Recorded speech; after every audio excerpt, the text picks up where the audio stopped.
First Sight, Season 14, Episode number 5. It's not a sure thing. So at this time, you know that Chris and Alyssa are paired up, Elijah Wan and Katina, Michael and Jasmina, and then we also have Noi and Steve and Mark the Shark and Lindsay. So for this video, I just want to do a comparison of Elijah Wan and Mike, because they are the ones that are really bringing the drama so far. I know you're saying, but what about Lindsay? Lindsay is over the top in terms of her personality. So I think that's a part of who she is, and it has to be the right fit in terms of enjoying somebody with that kind of energy, because she really started off on the wrong foot with Elijah Wan, right? So, and I think I'm focusing on Elijah Wan because I have the trauma of Chris and I have the trauma of all of the other ones that have just totally blown us out of the water. And for this season, we got to admit, he has the biggest personality for the guys, and Lindsay has the biggest personality for the girls. I don't know if it's the COVID or whatever, but I need more couples to make sense to me. Now, of course, Lindsay and Mark the Shark, they balance based on personalities, but it looks like already by this episode, he's getting tired of her energy, right? Because it seems like she brings more drama to his life than he's accustomed to. So, and we know that Lindsay, that's like some people have referred to her as a Karen, and she's just so over the top. So I don't know if it's associated with her drinking or if that's just who she is. She demands and needs attention, so that's how she manifests it.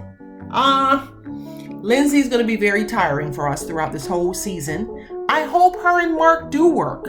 I do, because I think she needs that balance that he brings. But when he pulled back in season 5, he really disappointed her.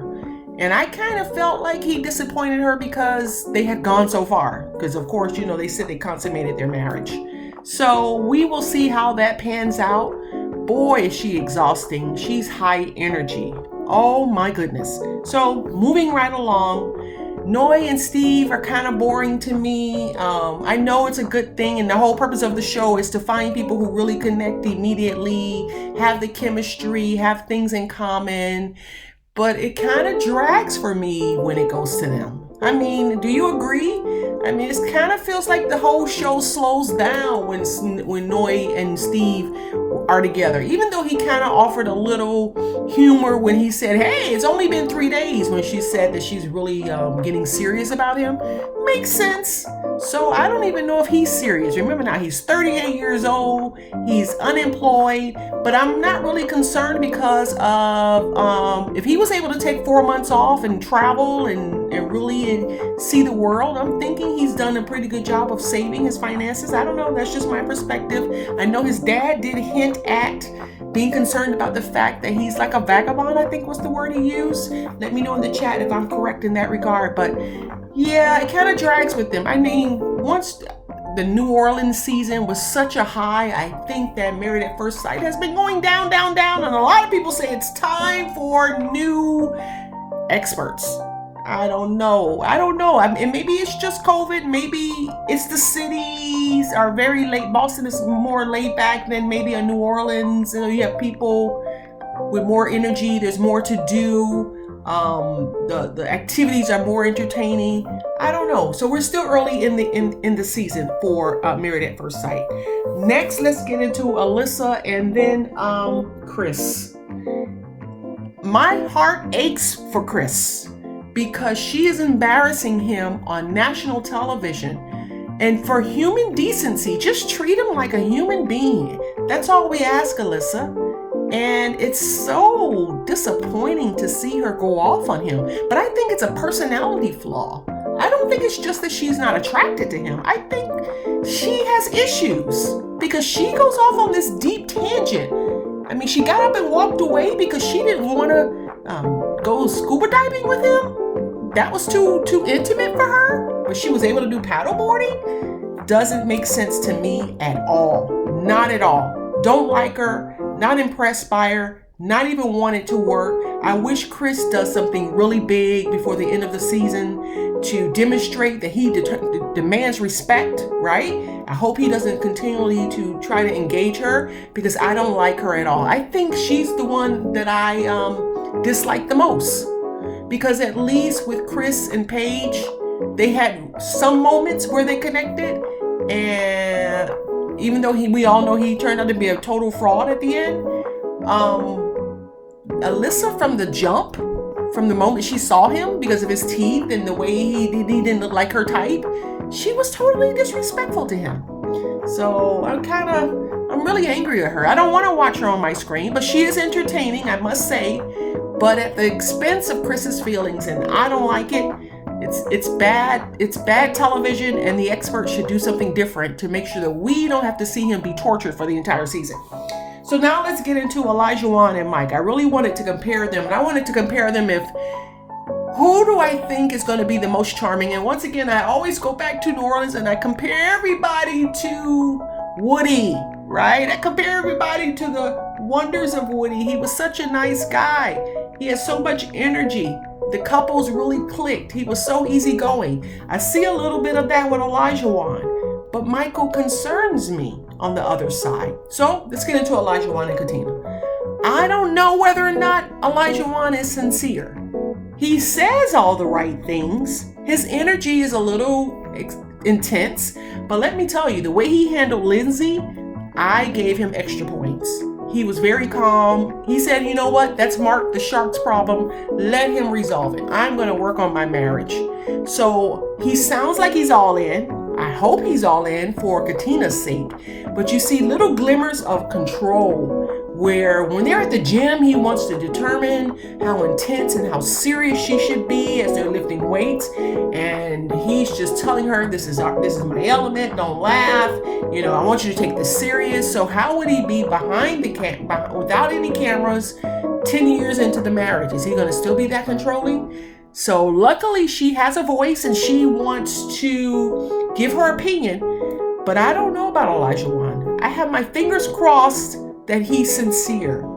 And I have my fingers crossed, because she did mention that he has a lot of energy, that he remains appealing or attractive to her. I don't know. It's kind of iffy for him. I'm not really sure if they are going to work. Now, when I think about Michael, I think Michael and Jasmina are a cute couple, but I don't think Michael is really ready for marriage. I think that Michael needs to process a lot of loss that he's unfortunately had in his life. I think Michael is a nice person, but based on the comments from his family and his interaction with Jasmina so far, and even by his own admission, he struggles to find positivity in situations because he's always looking at the negative. What a story to hear that he's had so much loss, and you could tell he is still trying to find his way. So I'm not sure if he's ready to lead a whole family. So I don't know if the experts are right on this regard in terms of Michael, because he is so serious, so laid back, and I'm trying, every time I watch an episode, I'm like, okay, did Michael smile at all on this episode? Did he show any little enthusiasm?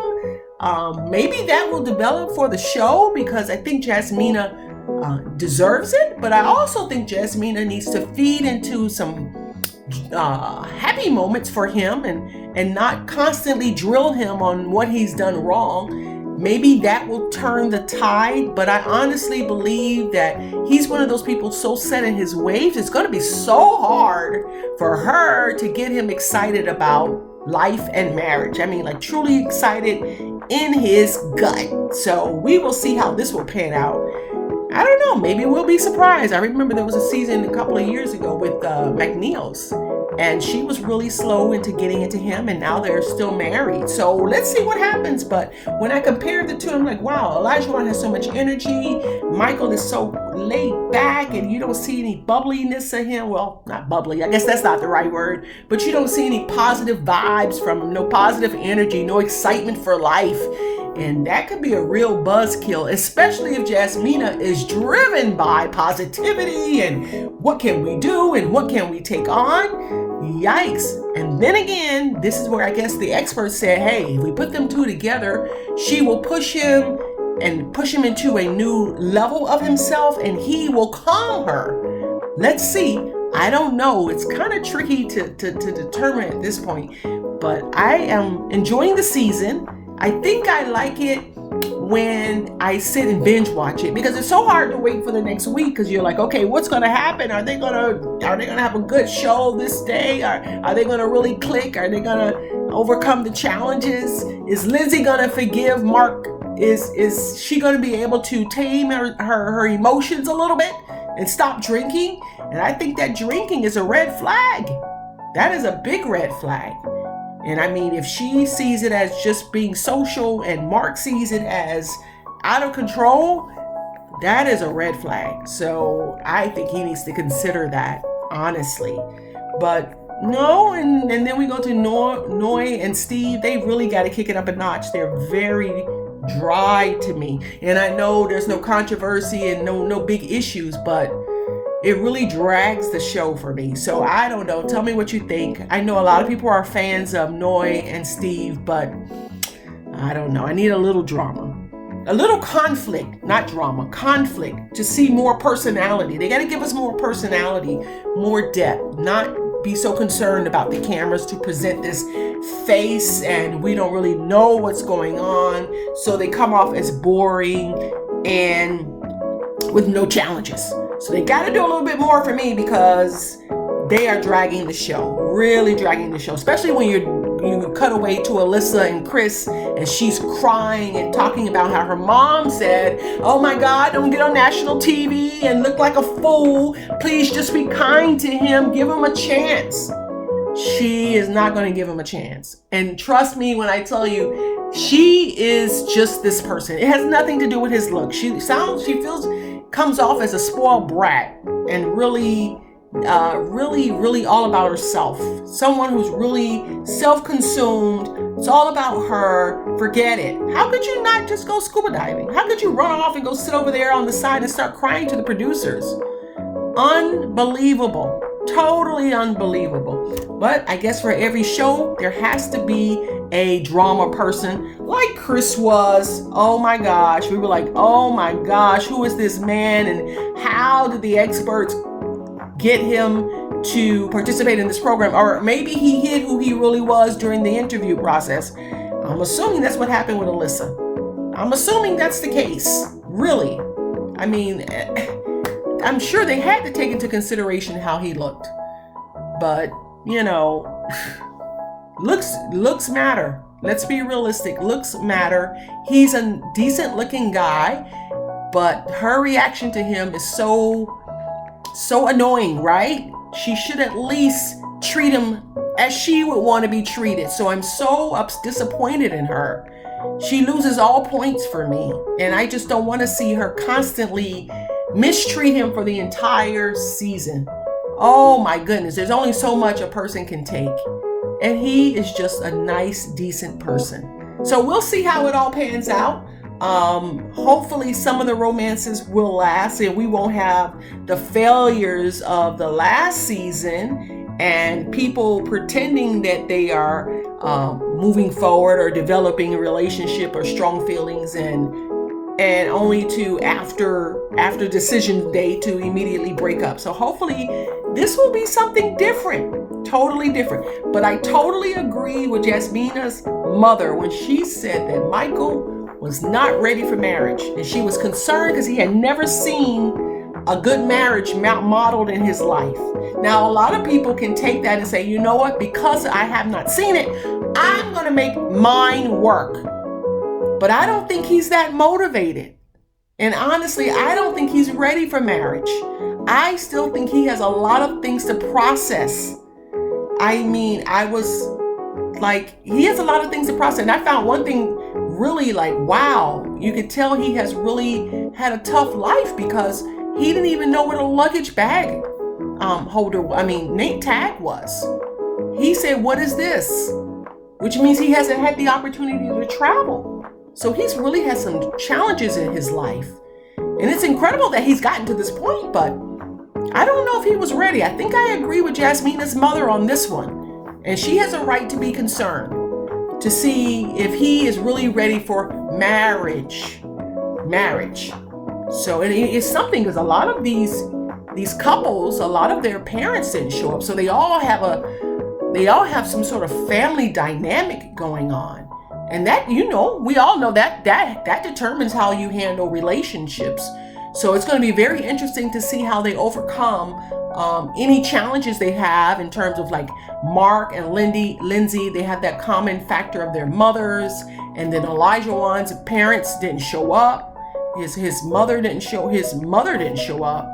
So to see that dynamic and to see how it all plays out. But I'm going to keep my own Mark and Lindsay to see if they can make it, if there's some balance, and if Michael can really embrace this process so he can get some fulfillment in his life, because he deserves it.